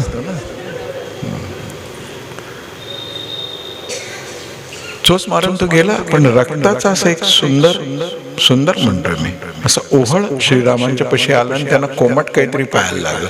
त्याने बघितलं की भैया ये तो खून पाह रहा. आणि लक्ष गेलं तर कावळ्याकडे. मग एक काडी मारली वगैरे सोडून. ती श्रीरामाने फेकलेली काडी होती ना, किंवा धनुष्यात काडी लावून बाण केला त्याचा, तर ब्रह्मास्त्र होतं. ब्रह्मास्त्र झालं. रामतत्व ज्यांनी अंगीकारलं ना त्यांनी फुंकर जरी मारली तरी वादळ येऊ शकतं. आणि फुंकर मारण्याची वेळ आल्यानंतर आता आपल्याला घेऊन जायला रिक्षा येईल म्हणून वाट नका बघू. घराबाहेर पडा, फुंकर मारा. तो गेला इकडे तिकडे घाबरून गेला. आता ब्रह्मास्त्र मागे आला. बापाकडे गेला, इंद्राकडे. तो म्हणाला की बाबा हे ब्रह्मास्त्र येते, रामजींनी माझ्या मागे लावलंय, काहीतरी सांभाळा. ते म्हणाले की तू कशाला घोटाळा केलास? आणि आता ईडी मागे लागली बरोबर. घोटाळा करताना कळलं नव्हतं. चारा खाल्ला, कोळसा खाल्ला, अख्खं वर्तमानपत्र खाल्लं. आता भाऊ तो म्हणाला की बाप तर बाप, तोही वाचू शकत नाही आणि अशा वेळी कोणी वाचवत नाही. ब्रह्मदेवाकडे गेला. तर म्हणे तुम्ही तर जगत पितायत, वाचवा. ते म्हणाले की हे ज्यांनी सोडलंय ना तो माझा बाप आहे, त्यामुळं मी काही करू शकत नाही. घाबरून गेला, धावायला लागला. जेव्हा सत्तेवरती असलेले लोक सहकार्य करत नाही तसं त्याला कळालं. व्याकुळ झाला आणि जंगलात लप, इकडे लप, असं करता करता नारद भेटले. नारद म्हणाले का पळतोय जयंता? ते म्हणे की ते बघा माझ्या मागे लागले. नारद म्हणाले कुठं काय? म्हणून मागे बघितलं तर ब्रह्मास्त्र थांबलं होतं. अरे हे ब्रह्मास्त्र आहे ना, हे तुझ्या मागे कसं लागलं? मग जयंतीने सगळी कथा सांगितली. आणि हे माझा घात करायला आलाय. ते म्हणाले तुझा घात करायला नाही आलं, तुला जर मारायचं असतं ना तर तू इंद्रापर्यंतही जाऊ शकला नसता. तुला फक्त सावध करायचंय म्हणून पहिलं, दुसरं, तिसरं समन्स पाठवलं. नाही तर तुला घुसला, तुला मारायला किती वेळ लागतो रे? रामाने पाठवलेलं अस्त्र आहे. मग तो म्हणाला आता काय करू? ज्यांनी पाठवलंय त्याला शरण जा, रामाकडे जा. तर म्हणे नाही, आता त्यांच्या एक अस्त्र जर मला इतकं नको नको करून सोडतंय, त्यांच्याकडे गेलो आणि त्यांनी माझ्याकडे बघितलं तरी मी भस्मसात होईन. ते म्हणाले नाही जा तू. गेला, साष्टांग नमस्कार, पाय पकडले, माफ करा, हे थांबवा. ते म्हणाले मगाशी का आला होता ना, आता का आलास? तो म्हणाला मगाशी मी तुमचा प्रभाव पाहायला आलो होतो, मग आता का आला? तुमचा स्वभाव पाहायला आलो. तुम्ही क्षमाशील आहात की नाही? आणि क्षमा केली रामाने. सच नित्यम प्रशांतात्मा, नित्य प्रशांत. आपल्याला वाटतं की ते क्रोधित झाले, आपल्याला वाटतं की ते आनंदित झाले, असं नाही होत. आनंदित झाले असते तर राजपद मिळणार आहे म्हटल्यानंतर उड्या मारल्या असत्या, आणि दुःखी झाले असते तर राज्याभिषेक होणार नाही असं कळाल्यानंतर डिप्रेशन मध्ये गेले असते. असं काहीच झालं नाही. हा जो समतोल आहे व्यक्तिमत्वाचा, तो मी आत्मसात करू शकतो का? तर 108 वेळा रामनाम घेतलं अशी उपासना झाली आपली. सचनित्यम प्रशांतात्मा मृदू पूर्वंच भाष्यते. मृदू पूर्वंच भाष्यते याचा अर्थ काय आहे? श्रीरामांच्या मुखातून शब्द बाहेर येण्याआधी माधुर्य बाहेर येत होता, आधी गोडवा बाहेर येतो. आपण या म्हणताना सुद्धा तुम्हाला सद्गती लाभो असं म्हणतोय असं वाटतं ऐकणाऱ्याला. तुम्हाला सद्गती लाभो या म्हणायच्या आधी माझे डोळे, माझा चेहरा, माझे ओठ मृदुता, माधुर्य प्रकट करू शकले पाहिजेत, तर आतून मला कळालंय की यांचं मी स्वागत करतोय. मग या म्हणणं मृदू पूर्वंच भाषेत मला नाही शांत राहता येणार. सच नित्यम मृदू पूर्वंच भाषेत तरी मला गोड बोलता आलं पाहिजे, एवढं तरी चेहऱ्यावर मृदुता येऊ किंवा न येऊ आपल्या हातात फार कमी असतं. ते पुण्याचा एक फोटोग्राफर पाटी लिहिली होती त्याच्या स्टुडिओत, फोटो वाईट आला तर आपल्या आई वडिलांना जाब विचारावा, मला विचारावा. तसं कधी कधी आपल्या चेहऱ्यावरती आपण कायम, आणि मराठी माणसं आहोत ना आपण, तर आपण परमनंट बद्धकोष्ठतेचे आजारी आहोत. आपल्याला हसायचं म्हटलं ना इतका त्रास होतो खूप. का आपल्या डोक्यात कुणीतरी भरलंय हसणं हे वाईटपणाचं आहे. आणि राम आणि कृष्ण तर सदैव हसताय, शंकर सदैव हसताय. बघा, जो समाधानी नाही ना तो हसू शकत नाही. पण हसणं म्हणजे बेशरम होणं नाही. ज्याला अश्रूची किंमत कळते ना त्याला हसण्याची कला साध्य होते. जो अश्रूची किंमत कळली पाहिजे. मला मृदू पूर्वंच सोडून देऊ, पण निदान बोलणं तरी मधुर आहे का माझं? मी तसा होऊ शकतो का? ऐसी बानी बोलिये जो मन का आपा खोय, अपना तन शीतल करे औरों को सुख होय. एकनाथ बाबा म्हणतात, बोल ऐसे बोल कल्लोळ अमृताचे. किती किती गोष्टी आहेत ना. परमार्थ वेगळा काही नाही आहे. तुम्ही शीर्षासन करू नका परमार्थाच्या नावाने. योगासाठी करा, पण परमार्थ ओझं नाही आहे. परमार्थ सहशृंगार आहे. मग मला रामाची उपासना करायची आहे तर मी जय श्रीराम तर म्हणेनच द्वेषाने, आवेशाने, आत्मीयतेने सुद्धा. पण मला गोड बोलता आलं पाहिजे. आणि गोड बोलणं याचा अर्थ खोटं बोलणं नाही आहे. सत्यम ब्रूयात पण प्रियम ब्रूयात. खरंही सांगायचं असेल ना तर गोड करून सांगता येतं की नाही? कडू औषध साखरेचे घोळलं गोड होतं. जर हित माझ्या मनात आहे सर्वभूतेषु हिते रतः. मला जर हित करायचं तर मला खरं बोलावं लागेल, आणि खरं बोलायचं आहे ते नीट सांगता आलं पाहिजे, गोडीने सांगता आलं पाहिजे. 16 वर्ष झाली लग्नाला, अजून काही माझ्या आईसारखी कटाची आमटी तुला येत नाही ना. घरोघरी उच्चारलेलं वाक्य आहे. 16 वर्ष झाले, ती मनात म्हणते की खरंच नाही, तुमच्या आईसारखी कटाची आमटी आणि कट कारस्थान मला नाही येत.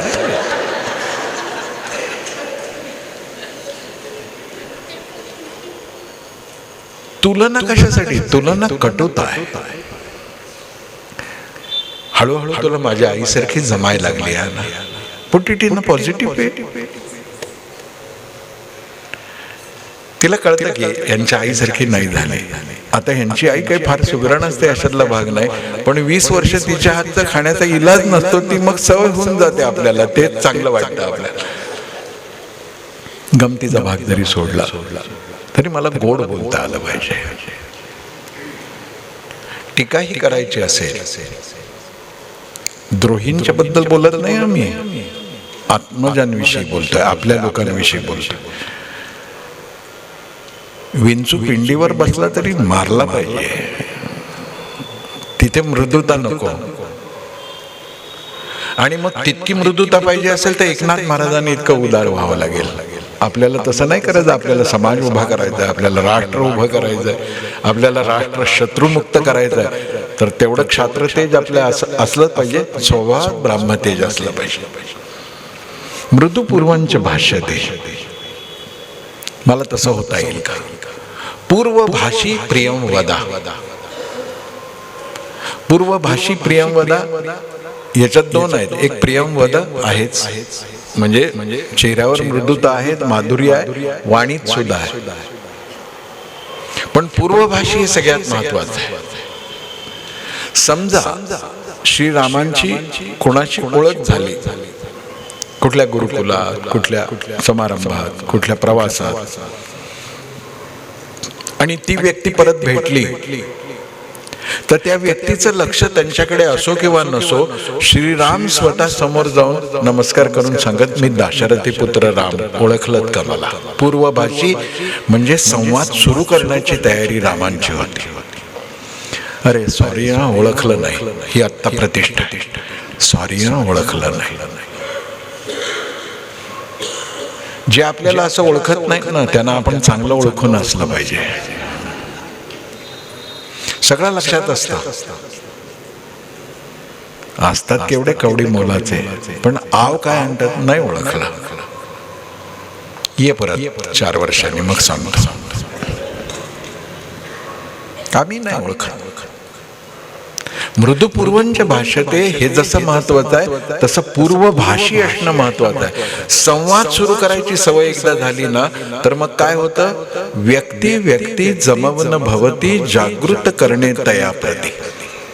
एक संघटन उभं राहायला लागतं.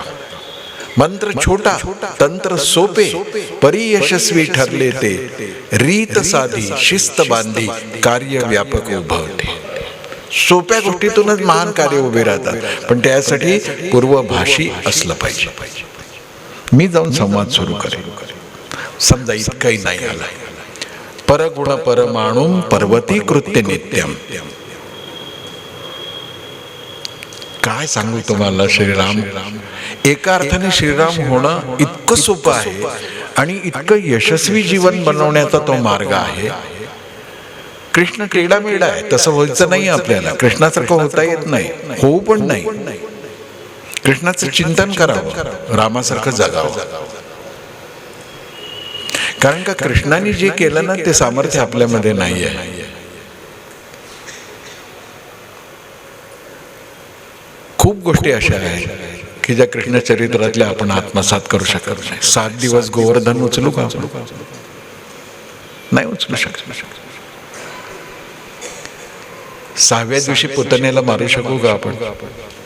नाही मारू शकत. लीला आणि क्रीडा दोन्ही अंगाने भगवान श्रीकृष्ण अगदी वेगळे आहे, सोडून द्यावं. पण राम पावलोपावली आपण जगू शकतो तसं. आम्ही त्यांना फॉलो करणं इतकं सोपं आहे जितकं आपण फेसबुकवर एखाद्याला फॉलो करतो. लाईकला इमोजी जशी दाबतो ना, इतकं साधा आहे. श्रीरामांसारखं होणं, बस आतून ठरलं पाहिजे की मला राम व्हायचं आहे. आणि ज्या क्षणी राम व्हायचं ठरवून ना, त्या क्षणी रामकृपा व्हायला लागली आपल्यावर. ते असं म्हणतात, परगुण परमाणू पर्वती कृत्य नित्यम. एखाद्यामध्ये परमाणू इतका जरी गुण असला, परमाणू इतका म्हणजे सुईच्या टोकावर घेतल्यानंतर सुद्धा उघड्या डोळ्यांनी दिसणार नाही इतका सूक्ष्म गुण असला तरी पर्वती कृत्य नित्यम, त्याला पर्वतासारखं मोठं करून समजून घ्यावं, बघावं, सांगावं, कौतुक करावं असं म्हणतात. आपण कौतुक करतच नाही. आपला खास स्वभाव. आता आमच्या ताईने विचारलं गाणं कसं झालं.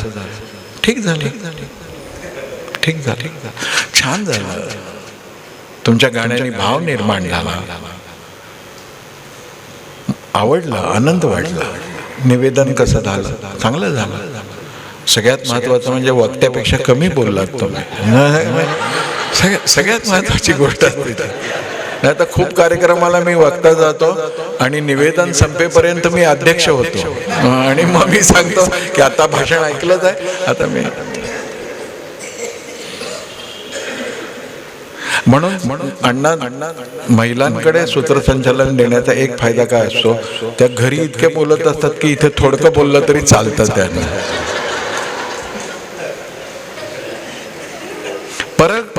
परगुण परमाणु पर्वती कृत्य नित्यम.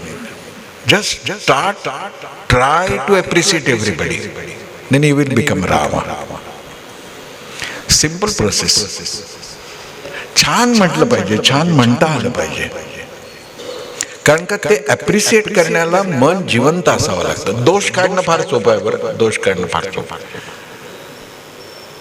काय वाईट झालं त्याच्यापेक्षा काय चांगलं आहे बघा तुम्ही. इतका संघभाव वाढायला लागतो, माणसं एकमेकाला जोडली जातात, प्रेमाने एकत्र येतात, नातं दृढ होतं. श्रीरामाने हेच केलं. 14 वर्ष वनवासात त्यांना काय गोरी गोमटी माणसं भेटली काय, डेव्हलप स्किल असलेली भेटली काय, उत्तम बोलणारी वक्तृत्व कला असणारी भेटली काय, नाही, साधी भोळी माणसं होती. पण त्या सगळ्या माणसांमध्ये श्रीरामाने गुण पाहिले आणि त्यांनी राष्ट्रकार्यासाठी त्यांना जोडला. रामाने बांधलेला दगडाचा सेतू आहे ना, कालोघात वाहू नाही जाईल, पण रामाने माणसांचा जो सेतू उभा केला तो आज सूर्य आज चंद्र राहणारच आहे. माणसं जोडली पाहिजे, माणसं बांधली पाहिजे. म्हणून परगुण परमाणु पर्वती कृत्य नित्य, दीनानुकंपी धर्मज्ञ. पुढचं वैशिष्ट्य आहे श्रीरामांचं, दीनानुकंपी. जे दुःखी आहेत, पीडित आहेत, शोषित आहेत, उपेक्षित आहेत, त्यांच्याविषयी अनुकंपा वाटली पाहिजे मला. आणि हा कीव येण्या पलीकडचा शब्द आहे बरं. कीव येणं स्वाभाविक आहे. अनुकंपा याच्यामध्ये संवेदनशीलता तर आहेच, सहवेदनेचा भाव आहे, अनुभव आहे. तुझं दुःख मी समजून घेऊ शकतो, तुझं दुःख मला कळतं, न बोलता तुझं दुःख माझ्यापर्यंत पोहोचलंय. आणि दुःख ही एक अशी अद्भुत गोष्ट आहे ज्याला समाज संघटन करायचं आहे. त्याला दुःख पहिल्यांदा समजून घेता आलं पाहिजे. सुखामध्ये कधी औपचारिकता असते, आपण आहो, बसा, या, सगळा मामला आपण तुपणवर असतो. पण एक हलकस दुःख एक असं स्नेहाचं कारण निर्माण करतं. रंज की जब गुफ्तगू होने लगी, आपसे तुमसे तू होने लगे. दुःखच आहे ना ते, त्याला हळुवारपणाने समजून घेणं, याच्या इतकी मोठी समाजसेवा कुठली नाही.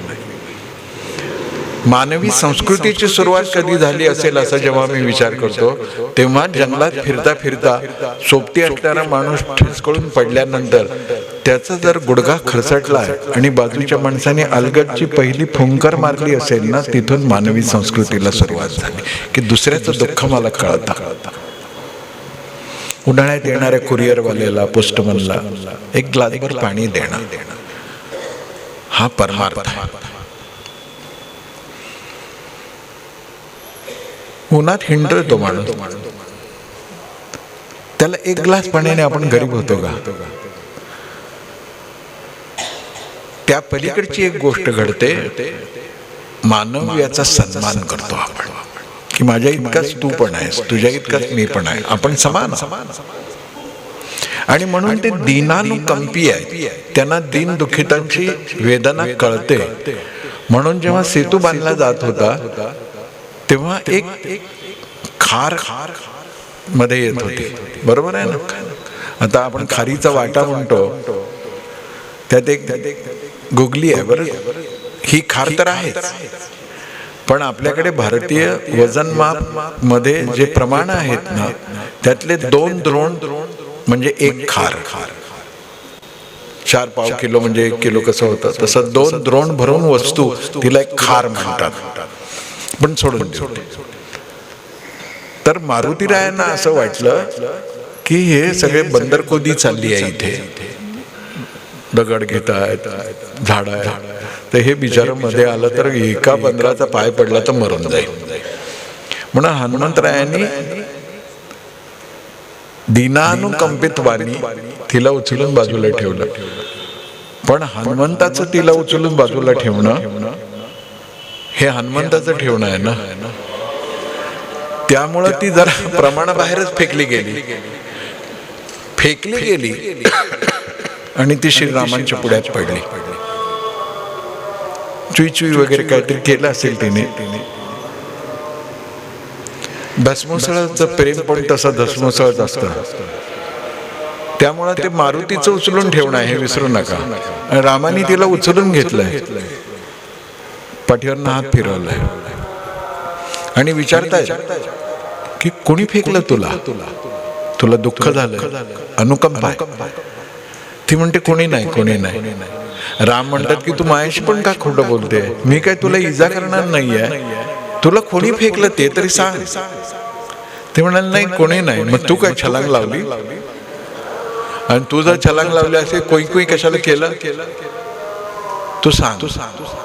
ती म्हणते एका अटीवर सांगते, ज्याने मला फेकलं त्यांना राग भरणार नाही ना, तुमचा ओरडा खावा लागणार नाही ना, तुम्ही शिक्षा करणार नाही ना. राम म्हणाले की प्रॉमिस नाही करणार. मग ती म्हणते की मारुतीरायांनी. राम म्हणाले मग हे तू तक्रार का नाही करत आहेस? ती म्हणते नाही, मी मारुतीरायाचं ऋण मानायला उत्सुक आहे. काय वेडी आहे, अरे ज्याने तुला फेकलं त्याचं ऋण काय? ते म्हणे त्यांनी फेकलं म्हणून मी तुम्हाला तुमच्या पायाशी आले, तुम्ही मला उचलून घेतलं, तर मारुती माझे गुरु झाले. आता ज्या गुरुनी मला ही कृतकृत्यता दाखवली बघा, अनुकंपा कशा पद्धतीनं रहस्य उलगडते. लक्ष्मणाला एकदा अयोध्येत श्रीरामाने विचारलं की 14 वर्षाच्या वनवासातला सगळ्यात चांगला काळ कुठला होता? ते म्हणाले जेव्हा मला शक्ती लागून मी बेशुद्ध झालो तेव्हा. ते म्हणाले हा काय सगळ्यात संस्मरणीय क्षण? तर म्हणे हा सगळ्यात संस्मरण का? म्हणे तर हनुमंतानी मला उचलून तुमच्या मांडीत आणून ठेवलं, याच्या इतकं भाग्याचा क्षण कोणता असतं? समर्पण, दया, करुणा, लीनता. गदी मडगुळकरांनी एके ठिकाणी सीतेला लीनते म्हटलंय, किती गोड शब्द आहे ना. अनुकंपा, दीनानु अनुकंपा. ज्यांच्याकडे कशाची कमतरता आहे ते दीन. दीन म्हणजे अगदी फाटके कपडे, रस्त्यावर बसले, भीक मागतात असं नाही. ज्या गोष्टीचा अभाव आहे त्याच्याविषयी अनुकंपा. मग दीनानुकंपी कोण असू शकतो? तर ज्याला धर्म कळालाय. म्हणजे दीनानुकंपी मी होणं याचा अर्थच मला धर्म कळालाय, कारण का मी माणूस आहे. खरा तो एकची धर्म जगाला साने गुरुजी. त्यांच्या अनुयायांना नाही अर्पिता आलं, पण गाणं चांगलं आहे. अनुयायांनी आपसात प्रेम वाटून घेतलं. शेवटी गुरुजींना म्हणायला लागलं की सेवादाल का मॅरेज ब्युरो आहे. दीनानुकंपी धर्मज्ञ आणि मग श्रीरामांच्या बाह्य व्यक्तित्वाचं वर्णन. हे सगळे अंतरीचे गुण आहेत. अरोगस तरुणो वाग्मी, अपाद मस्तक, निरामय व्यक्तित्व आहे, निरोगी आहे. अरोगस, काहीच व्यक्तिमत्वामध्ये कमतरता नाही आहे, कसलाही विकार नाही आहे. निरोगी आणि निरामय मधला हा फरक आहे. आणि तरुणो, चिरतरुण आहे. तरुणो रूप संपन्नो सुकुमारो महाबलो पुंडरीक विशालाक्षो चीर कृष्णाजिनांबर. काय गोड आहे. अरोगस तरुणो वाग्मी, सुंदर दिसतात, तरुण आहेत शरीराने मनाने. शरीर कदाचित म्हातार होईल पण मन तरुण असलं पाहिजे. आणि म्हणून 125व्या वर्षी पारध्याचा पाय बाण तळपायाला लागला तरी कृष्णांच्या चेहऱ्यावरती दुःख नव्हतं, ते हसतच होते. खूप परिपूर्ण जीवन जगणाऱ्याच्या चेहऱ्यावर कधी विषण्णता नसते, कायम सुहास्य असते. सुहास सुद्धा कुठे गेले? सुहास इकडे. आरोग्य तरुण वाग्मी. आणि वाग्मी याचा अर्थ वाक् चातुर्य. बोलायला लागले श्रीराम म्हणजे सगळे दंग होऊन जात. अद्भुत होतं ते. आणि त्यांचं वक्तृत्व कसं होतं त्याचं वर्णन करतो. ते म्हणे की बोलणारं चांगलं. वक्ता वाचस्पती यथा. वाचस्पती जसा असतो तसं यांचं वक्तृत्व आहे. इतकं उत्तम वक्तृत्व आहे की वेळ कसं गेला ते कळतच नाही. कारण का ते सत्य बोलत, प्रिय बोलत, हितकारक बोलत, विश्व कल्याणकारीच बोलत, सर्वांचा सकल विश्व सुखधाम आहेत ते. त्यामुळे त्यांचं बोलणं तसंच होतं. श्रीरामांचं बसणं, उठणं, बोलणं सगळंच अद्भुत मधुर होतं. आणि म्हणून जे लोक त्यांच्याशी जोडले जात ते कायमचे जोडले जात. अशा गुणांचं वर्णन करता करता म्हणतात की हे सगळे अंतर्बाह्य व्यक्तित्वाचे गुण आहेत. म्हणून व्यवहारामध्ये मूर्ख नाही आहेत ते. व्यवहार सुद्धा फार दक्षतेने करतात. आय कर्मण्य उपाय यज्ञः. आय म्हणजे इन्कम, कर्मण्य म्हणजे उत्पन्न वाढवणारं कर्म, काम, उत्पन्नाची साधनं. हे उत्तम असलं पाहिजे. उपाय यज्ञ, त्याच्यावर उपाय करण्यामधले सुद्धा तज्ञ आहेत ते. ज्याला राज्य करायचं आहे, ज्याला कोणताही कारभार करायचा आहे, अगदी एक छोटं पानाचं दुकान चालवायचं आहे, त्याला आयव्यय संतुलन जमलंच पाहिजे. आणि इथे तर सगळेजण म्हणतायत, म्हणजे वाल्मिकी म्हणतायत की आय कर्मण्य उपाय यज्ञ. इन्कम कसा वाढवला पाहिजे, राजकोष कसा भरला पाहिजे. नाहीतर इतकं सगळं गुणात आहेत आणि राजकोषाकडे, तिजोरीकडे लक्ष नाही, तर हे बरोबर नाही. तेही आहे. आणि मग संदृष्ट व्यय कर्मवित. इन्कमचा विचार केला तर एक्सपेंडिचरचा विचार, बॅलन्स शीट आपण सगळे बघतो. मी उत्पन्न वाढवेन आणि व्यय कर्म म्हणजे खर्च करत असताना मात्र मी फार दक्षतेने खर्च करेन. जोडोनिया धन उत्तम व्यवहारे उदास विचारे वेच कर. खर्च करताना मी उदास असलं पाहिजे. नाहीतर कुठलीही स्कीम आली की खरेदी केलं, बरोबर नाही. श्रेष्ठ अर्थतज्ञ सांगतात की by when you need not. तुम्ही तेव्हाच खरेदी करा जेव्हा त्या वस्तूची तुम्हाला अजिबात गरज नाही. म्हणजे काय होतं, गरज नसलेली वस्तू आपल्या दाबात, आपल्या ताकदीत मिळाली तरच आपण घेतो. पण आपण अगदी तहान लागल्यावर विहीर खणायला सुरुवात केली तर जे पैसे टाकावे लागतात ते टाकावे लागतात. By when you need not. Ram तसे आहे. स्वतःच्या भोगासाठी एकदाही खर्च केलेला नाही त्याने, एकदाही. सर्व राजकोष जनकल्याणासाठीच वापरला. असं इतिहासातलं दुसरं उदाहरण अहिल्या देवींचं. स्वतःसाठी काही नाही, अनेक झाले मध्ये, पण परमोच्च अवस्थेमध्ये ही दोन नररत्न आहेत. कुठून शिकले अहिल्याबाई? त्यांच्या नावाचं विद्यापीठ आहे, पण त्या कुठल्या विद्यापीठात गेल्या? त्यांनी कोणते कोचिंग क्लास केले? त्यांनी कोणतं पर्सनॅलिटी डेव्हलपमेंट केलं? कोणतं कम्युनिकेशन स्किल केलं? कोणतं चॅरिटी कशी असते याच्याविषयीचं लेक्चर ऐकलं? नाही. ते आतून आलं, कारण का त्यांनी हृदयाशी धरले होते शिव, ज्याची शिवभक्ती इतकी आहे. हातात घेतलेलं शिवलिंग म्हणजे इष्टच लिंग आहे, त्याच्या उपासनेमुळे आहे. आणि म्हणून तुम्ही बघा कैलासामध्ये भगवान शंकर, बाबा गोस्वामी म्हणतात, शांतीनं देहरूप धारण केल्यावर कशी दिसेल, तर शंकरांसारखी दिसेल. शांती, परम शांती, peace, a total peace, but peace of divine peace. आता इतके शांत कसे काय ते? कारण का ते असे आहे, त्यांना काहीच नको आहे, स्वतःसाठी काही नको आहे. भस्म लावतात, स्मशानात राहायची तयारी आहे. त्यांच्या लग्नाची वरात निघाली तर भूत प्रेत होते सगळे. बरोबर. हिमगिरीकडे गेले ना, तेव्हा सगळं हे वरात बघून तिकडचे पार्वती मातेकडचे लोक घाबरून गेले, म्हणे की काय आहे. पण बघा, जेव्हा पूर्ण तृप्त असतो ना आपण, सगळा कलह संपतो. साप आणि उंदीर यांचं मैत्र आहे का वैर आहे? वैर आहे.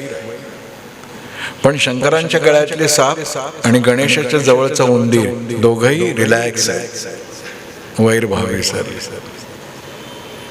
साप आणि मोर याचा वैर आहे की मैत्र आहे? वैर आहे. पण कार्तिकेयांचा मोर आणि शंकरांच्या कमरेचे साप शांत आहेत, निर्भय, निश्चय. विचक्षणता आहे कशामध्ये? व्यय कर्म वित्त, खर्च करताना व्यय कर्म. जाता जाता मी एक सांगून ठेवतो, तुम्ही गृहपाठ करा. माझ्या विशेषतः सुना आणि लेकींसाठी हे. तुम्ही द्रौपदीचं कॉन्ट्रीब्युशन पांडवांच्या जीवनात याचा पॉलिटिकल पार्ट आहे, तो वाचा. महाभारत. आत्ता आपण म्हणतो की करिअर, नाही, पांडवांचा कोश, पांडवांचं सैन्य, पांडवांचे रथ, पांडवांचे हत्ती, पांडवांचे घोडे, पांडवांच्या दासदासी, पांडवांचे सेवक, पांडवांचे प्रोजेक्ट्स, त्याच्यावर काम करणारे कामगार, या सगळ्यांच्याकडे लक्ष देत होते द्रौपदी. आता आम्ही काय म्हणायला लागलो की आता स्त्री स्वातंत्र्य पाहिजे. आता ह्यापेक्षा स्त्री स्वातंत्र्य काय? रुक्मिणीने विचारलं, तू पाचही पांडवांची एवढी प्रिय कशी काय? जरा मला सांग, म्हणजे मी यांची प्रिय होईल, म्हणजे कृष्णाची. आता हे ते बिचारीला काही कळलं नाही, हा इतका बदमाश कोणाला प्रिय म्हणायला काय तयार होतो का? त्रिभंगी देहुडा, तो आकडाच आहे. मग तिने सांगितलं की हा असा प्रश्न एका स्त्रीने दुसऱ्या स्त्रीला विचारण्या इतकं वाईट जगात काही नाही. चांगल्या स्त्रिया असा प्रश्न विचारत नाही. पण एक सूत्र लक्षात ठेव, मी सगळे उठायच्या आधी उठते आणि सगळे झोपल्यावर झोपते. दिवसभर I am busy with my duties. सगळं नाड्या हातात ना. असो तुम्ही वाचा पण महाभारत. काय तुमच्या मनातलं बोललो का? नाही पाहिजे, आपल्यावर नवरा अवलंबून राहायला पाहिजे. म्हणजे धडधाकट असूनही पॅरालिटिक झाला पाहिजे. थोडक्यात गमतीचा भाग सोडो. पण हे सगळं करणं ते होतं. आणि सगळ्यात महत्वाचं आहे पुरुषांतर कोविदा, दुसऱ्याचं मन समजून घेणं, दुसऱ्याचं मन जाणणं, दुसऱ्याच्या मनात उतरणं. या सगळ्या गोष्टी श्रीरामांच्याकडे होत्या. आणि या सगळ्या गोष्टी त्यांच्याकडे आल्या कुठून, याचा एक ओझरता उल्लेख करून आज दुसरा संकल्प करून उठायचा आहे की मला यातला एक तरी गुण आत्मसात करता आला पाहिजे 22 जानेवारी पर्यंत. आणि तो कोणता असावा असं जर मला विचाराल तर मी एकच सल्ला देईन, परगुण परमाणु पर्वती कृत्य नित्य. Just start appreciating each and everything happening around us. कारण का हे जग काय माझ्या सुविधेसाठी बनलेलं नाही आहे. आम्ही एखाद्याकडे गेलो, त्याच्याकडचं फर्निचर साधं सुद्धा असेल ना, एन्जॉय. पण मोर दॅन दॅट ॲप्रिशिएट. त्याला कमीपणा वाटणार नाही. हे जरा हे का घेतलं, हे जरा महाग असतं ना, डोंट सेलेक्ट. हे छान आहे. साधा चौरंग असू द्या जेवायला दिलेला, किंवा अडणी आपण पितळी ठेवतो ना भीमाशंकरची, पण ते त्याच्यामध्ये आहे ना हुग्गी आणि तिळाचे सांडगे खाणार, त्याच्यात मजा येते. त्या पितळी थाळीमध्ये पुरणाची पोळी जरा शोभून नाही दिसत, म्हणजे स्कर्ट घालून खुरपणीला गेल्यासारखं आहे ते. छान. मी 70% लिंगायत असल्यामुळे हे बोलतोय बरं. परगुण परमाणू इतकं कुठलाही बळ पहिलं त्यांना घेऊन जाणं, आणि हे जास्त बाहेर आलंय का, बरं आण हातोडा ठोका माझं काय आत आलंय का बाहेर आले त्यांचा विषय आहे ना, त्यांना आवडतं ते. निळ्या रंगाचे कपडे घातले काय तर त्याला निळा आवडतो. माझा जर पांडुरंग निळे रजनी वाटू शकतो माऊलीला, तर निळे कपडे नाही, डार्क कपडे तुम्हाला छान दिसत नाही ना, तुला काय तुझी पोरगी द्यायची त्याला. राम होण्याचा अर्थ आहे ना, जे आहे ना ते तसंच छान आहे. तुमच्या आयुष्यातले 90% तणाव दूर होतात की नाही बघा. आता छत्री उघडून निघाले, एवढ्या उन्हाने काय काळं पडणार आहे, तो काळा पडो. नंतर ब्युटी पार्लर मध्ये जाऊन पुट्टी वगैरे चढवून येऊ, आपल्याला काय देणं घेणं आहे. उन्हात सुद्धा छत्री घेऊन चालले, छान आहे, मी छत्री आणायला विसरलो. Enjoy. So life is so easy and so beautiful आहे ना, आम्ही कॉम्प्लिकेट करून टाकलं. आज एक संकल्प करा, माझे हात जोडून विनंती, प्रवचन ऐकल्यावर दक्षिणा द्यावी लागते की नाही, तर तुम्ही मला एक दक्षिणा द्या. गुण परमाणू पर्वती कृत्य नित्य, बस. आणि पुढच्या वर्षी सांगा मला. तुम्हाला माझं हे मार्केटिंग स्किल कळलं ना, पुढच्या वर्षी सांगा म्हणजे अण्णा पुढच्या वर्षी बोलवा मला असं. नाही तर दुसऱ्याच वक्त्याला बोलणार, ऐकलं तुमचं विवेकजी, अरे मी माझी पत्रिका पाठवली, तुम्ही तिसऱ्याशीच लग्न लावून मला जेवायचं निमंत्रण देणं, हे बरोबर नाही. आई वडील गुरु या तिघांच्या संस्काराने श्रीराम असे घडले. मला राम तरी होता आलं पाहिजे, किंवा मग कौशल्य तरी होता आलं पाहिजे, मला सुमित्रा तरी होता आलं पाहिजे, अगदी कैकई सुद्धा होता आलं पाहिजे. सूक्ष्मात जाल तेव्हा तुम्हाला कळेल की कैकईला बुद्धिभ्रष्ट करण्याचे काम मंथरेवरती सोपवण्यामागे देवांचा हेतू होता की राम जर राजे झाले ना, अयोध्येतच राहिले तर रावणाला कोण निपटवणार, म्हणून मंथरेची बुद्धी सरस्वतीने फिरवली आहे. लक्षात घ्या, फार मोठं आहे. इथल्या वरवर वाईट दिसणाऱ्या गोष्टी पाठीमागे सुद्धा राष्ट्रहित आहे, हे लक्षात ठेवा. त्यामुळे त्या निकषावर हे सगळं पाहिल्यानंतर खूप आनंद होतो, आणि हे गुण आपल्यामध्ये आले पाहिजेत. आणि त्यासाठी रामोपासना जी आता आपण करतो धार्मिक अंगाने, ती तर छान आहे, ती केलीच पाहिजे, ती निष्ठेने केली पाहिजे, नित्य केली पाहिजे, निरंतर केली पाहिजे. पण त्याबरोबर आज सुद्धा काहीतरी असलं पाहिजे. बघा, प्राण प्रतिष्ठा होईल, तिथे यात्रा संपत नाही, तिथून यात्रा सुरू होते. कारण का, मंदिरात प्राण प्रतिष्ठा झाल्यानंतर राष्ट्रात रामराज्य आणणं आपलं काम आहे. आणि राष्ट्रात जर रामराज्य आणायचं असेल तर मी मंदिरातल्या रामा इतकंच माझ्या आत्मारामाकडे मी बघितलं पाहिजे. म्हणून समर्थांचा आत्माराम सुद्धा महाभारताबरोबर तुम्ही वाचावाच अशी विनंती व्यक्त करतो. खूप छान तुम्ही प्रतिसाद दिला. सगळ्यात चांगली गोष्ट म्हणजे तुम्ही व्यत्यय नाही केला. ह्या खुर्च्यांचा फरशीवर आवाज येतो पण एकदाही मला आला नाही. म्हणजे खरोखर तुम्ही चांगला. आणि मी पुन्हा एकदा तिन्ही संस्था आणि विशेषतः दत्त अण्णांचं यासाठी ऋण व्यक्त करतो की आमच्या या नगरामध्ये ही गरज होती एक सांस्कृतिक केंद्राची, ती पूर्ण झाली. आता आपल्याला हुतात्मापर्यंत जायची गरज नाही, डफरीन चौकात जायची गरज नाही. आपण इथे सगळं करू शकतो. आणि अण्णांची इच्छा आहे ती पण मला आवडली. पण मी आयव्यय दोन्हीचा विचार करत असल्यामुळे त्यांना म्हटलं की अगदीच फुकट नका देऊ लोकांना. आणि आमच्या आर्ट गॅलरीचा जसं महापालिकेने सोंबाळा करून टाकला, तिथे लग्न, मुंज, वाढदिवस, मग तिथे कलाकाराच्या ऐवजी घुशी आणि उंदीरच खूप झाले. मी एकदा विचारलं त्यावेळेच्या महापौरांना, ते म्हणाले दोघात काय फरक असतो, कलाकार आणि ते एकच आहे की म्हणे. छान छान.